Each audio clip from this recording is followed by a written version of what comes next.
So I'm going to post this up and I'm going to talk about a very controversial subject. And this, in a way, was kind of spurned by something that was posted fairly recently by DJ Bridge. She's an incredible DJ who's based out of New York at the moment. And she is very much a true househead. Now, what she said was something along the lines of there being a problem with some people and house music being black. And also gay, the origins of the sound of the music, right? So this is where it came from. I've seen all manner of different posts since. Cindy from Hands on Family, incredible person, and very, very knowledgeable. Amazing DJ. Her and her husband, their brand, it's incredible. They play amazing music. They got some really great stuff going on.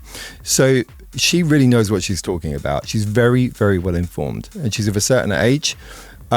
Maybe not as old as me, but I remember the beginnings. I remember the beginnings of this sound. When house music first arrived, it was in my teenage years, okay?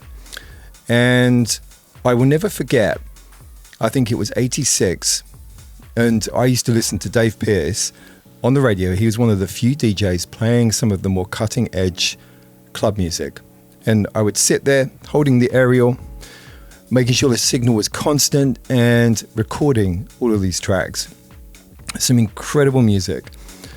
Some real standout ones, like for example, House Music Anthem by Marshall Jefferson. Steve Still Hurley, Jack Your Body. You know, these tracks were revolutionary. They were so stripped back and in a way repetitive and simplistic, but incredibly exciting. I mean, for me, I remember, so we used to have a thing called a year base at school, right? And we would go there at lunchtime and break times, particularly when it's raining. People would just hang out there because they can go outside to play. And there was a boombox, so you could take it in turns and play music on the boombox. I had my tapes that I was recording from these shows, playing the music. I had so many people come up to me and they would say, "Why are you playing black gay music?"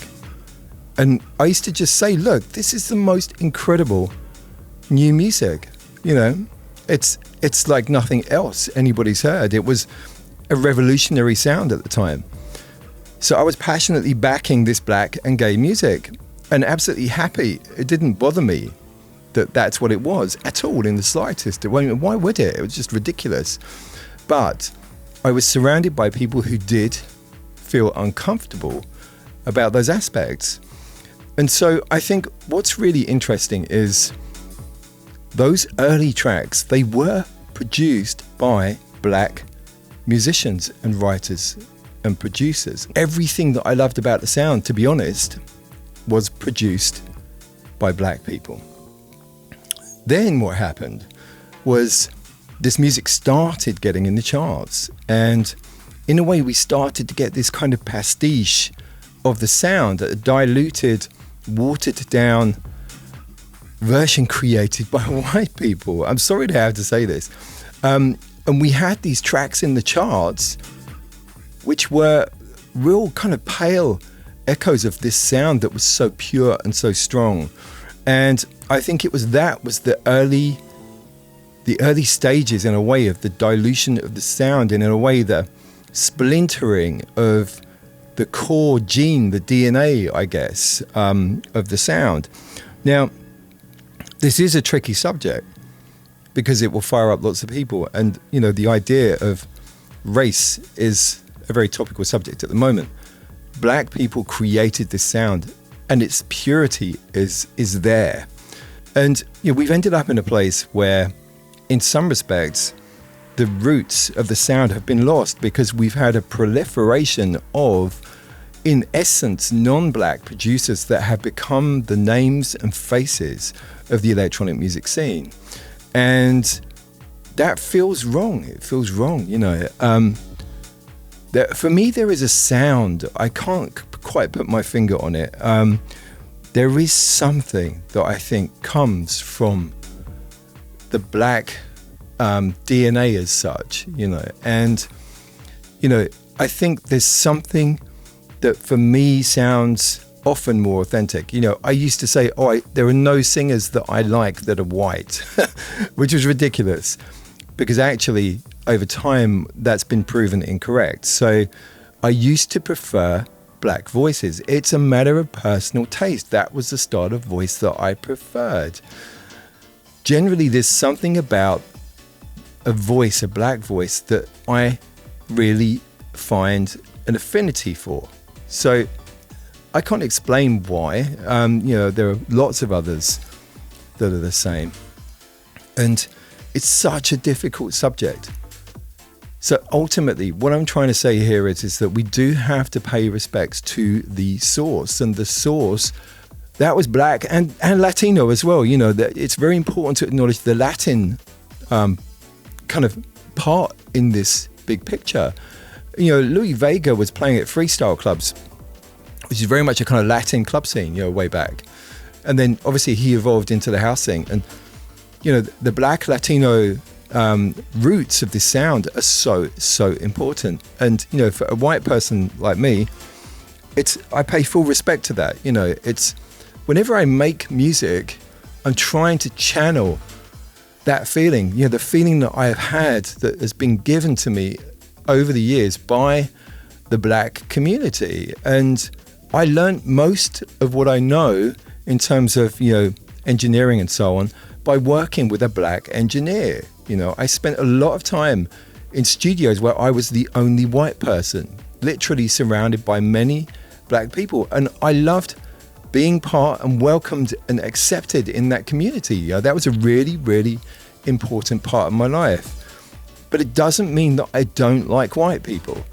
It really doesn't. It's just I want people to pay respect to the origins of the sound and be respectful about it, because it did come from black, gay, the whole black and gay club world.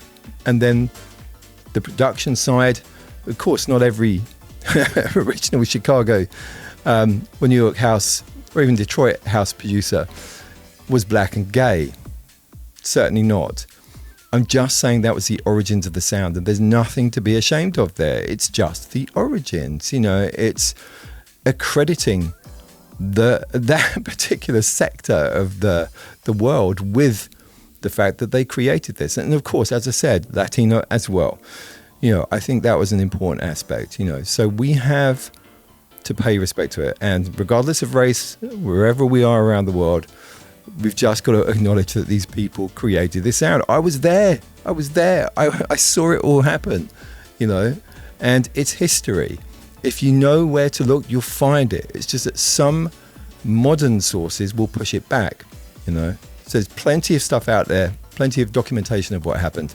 It's just the same as this kind of London and, North thing, the 88 and 89 period as well. There were always going to be arguments about where things started, where the roots were.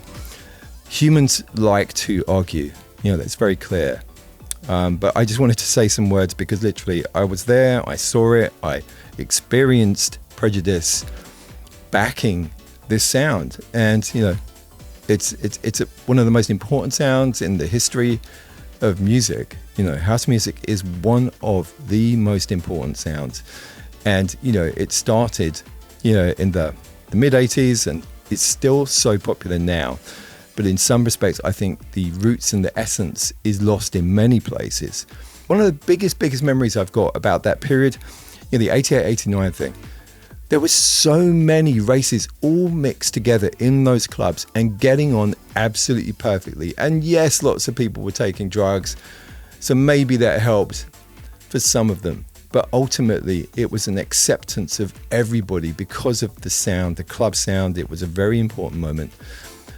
I do wish we could get back to those days, but we are in definitely a challenging time at the moment. And I'm kind of glad that I'm not having to go out into this world.